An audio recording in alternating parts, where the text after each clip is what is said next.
আসসালামু আলাইকুম। আমাদের ফিলিস্তিনির পক্ষে কিছু কথা বলার জন্য অনুরোধ করা হলো প্রিয় ভাই আমার। আসসালামু আলাইকুম রহমতুল্লাহ। জি ভাই, আমি সাধারণ একজন মুসলমান।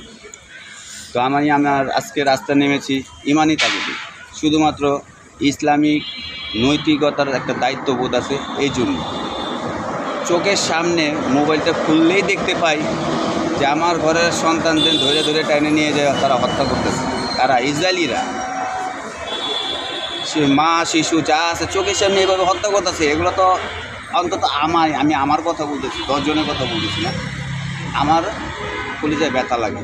আর ডক্টর মোহাম্মদ ইউনূস সাহেব স্যারকে উদ্দেশ্য করে বলবো যে আমার মতো ইমানদার, ছোটোখাটো ইমানদার কিছু কিছু লোক আছে যারা নাকি ফিলিস্তিনিতে যেতে চায় এবং সশরীরে ওখানে থেকে তাদের যে কোনো কাজে আসতে চায়, সেটা হাতে অস্ত্র নিয়ে যুদ্ধ করা হোক বা তাদের সেবায় নিয়োজিত হোক।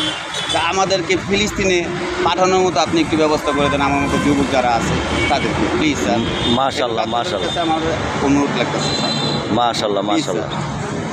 ওকে।